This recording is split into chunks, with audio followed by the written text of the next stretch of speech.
Well, howdy there, Internet people. It's Bo again. So, today we're going to talk about that op ed. Three generals wrote an op ed expressing their concerns about the 2024 elections. And we get tons of questions about it. Rather than go through and answer the questions, we're talking about how to look at something like this, how to look at an op ed like this and figure out how much weight you should put behind it. The key part when you're looking at something like this is to break it apart into two sections: reasons for the concerns and the suggestions, how they are saying the problem could be remedied. Right? Their problem, as they've identified it, is that they're worried elements within the U.S. military might back a losing candidate who refuses to concede the election, that some units may go rogue, right? Okay, so what are their reasons? What prompts them to believe that this is something worth talking about? One of the things they point to is the stat that says 1 in 10 of those people who were busted up at the Capitol on the 6th, well, they're service connected, meaning they're veterans or active duty. 1 in 10, so 10%. Okay, yeah, that seems like it would be a high number, but if you were to pull 1,000 adults at random out of your local Walmart, what would their veteran status be? More than likely, just under 8%, just the veterans. Then they're going to get a little bump for the active duty. That's not far outside of what you would expect from a normal group. That's just about the demographics of it. It makes sense. And that's not even factoring in the rest of it. So I don't see this as a concern without even getting into the fact that, well, many of the people who are going to be busted in the future, who haven't been caught yet, most of them will not be service-connected. Why? Because the service-connected people got caught pretty quickly, because being the super operators that they were, the one time in history where everybody's supposed to wear a mask, they didn't. And they forgot that DOD has photos of them in a database from their ID card. They got identified relatively quickly. So you're probably not going to find a whole bunch more out of those who haven't been caught yet that are service connected, which would bring that percentage down. Aside from that, you're talking about a group of people who self-selects for veterans. You're also talking about an event that self-selects for people who are comfortable with violence. And then you're talking about an event, when you're talking about going inside, that self-selects for people who would charge ahead. I'm actually surprised the percentage is that low, to be honest. I would have thought it would have been a little higher. So I don't see that as a concern. I don't see that as a reason for their concerns. The next thing they point to is the Flag Officers for America, which was like 120-something former military people who put together a letter backing Trump. Yeah, okay, I get it. They're brass. However, things to note, there is one 4-star on that list. One. Most of them are not,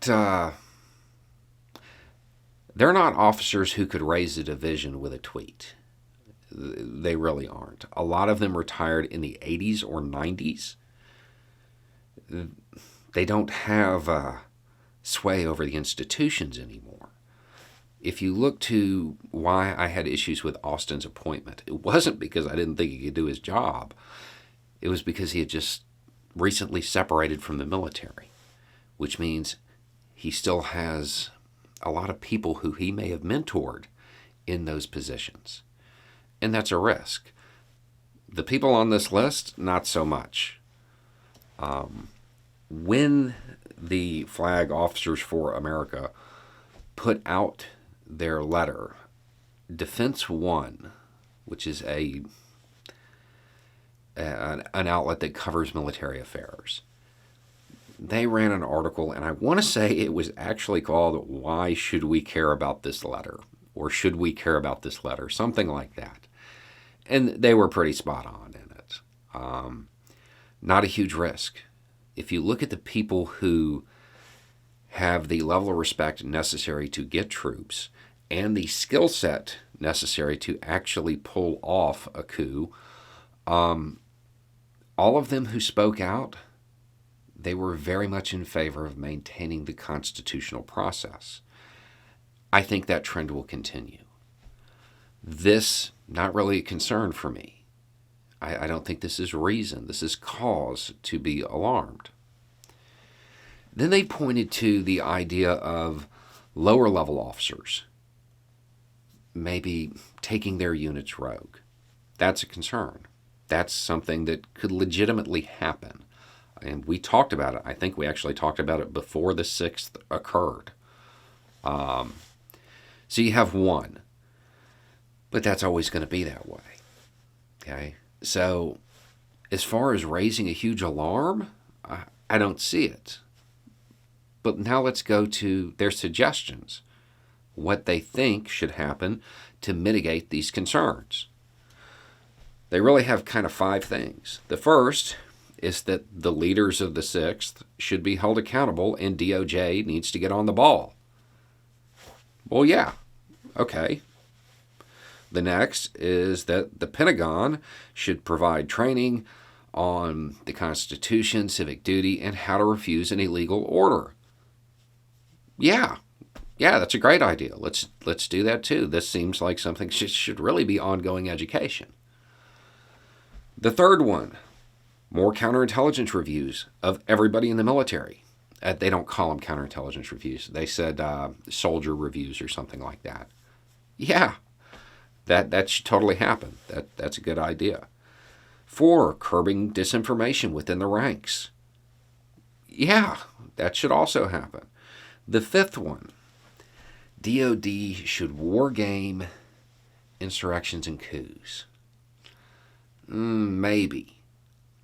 If the Pentagon follows through with the counterintelligence reviews first, then yeah, that's probably a good idea too. But not until the CI reviews are done. One of the concerns I have about the drills that occur at schools is that the bad guy is sitting in the room. You don't want to create the same situation here. You don't want to allow a would-be insurrectionist, somebody who would plot a coup, to be able to use that war game to plan. So you would have to do the counterintelligence reviews first. And that's it. Those are their suggestions. Regardless of their reasoning, these are all things that should be happening anyway, to be perfectly honest. This is one of those situations where, to me, they got the math wrong, but they got the right answer. I'm not concerned about this aspect of it. I am far more concerned about organizations that would be loyal to a, quote, Trumpian figure from their op-ed that weren't related to the military. That would be much more of a concern for me. So I don't think that the alarm that is being generated by this op-ed needs to be generated. At the same time, their suggestions are really good, all of them. Maybe these are 3 older, wiser generals who know that the only time you can get DOD to do anything is if something goes wrong or you scare them. So there is a part of me that believes that maybe they're intentionally exaggerating their reasoning because they know that their solutions are good ideas. And I wouldn't hold that against them, because DoD is typically an organization that does not change until it fails. So, but for people at home, I wouldn't worry about this. This isn't something I would be too concerned about at the moment. Is it something to watch? Sure. But I wouldn't start panicking over this. I would just keep an eye on it. The odds are those people who have the skill set necessary to pull something like this off, and who have the respect of the troops, those who could tweet out, hey, we're meeting here, bring your kit, and have people show up, they wouldn't do something like this. As the military stands today, that could also change. So, anyway, it's just a thought. Y'all have a good day.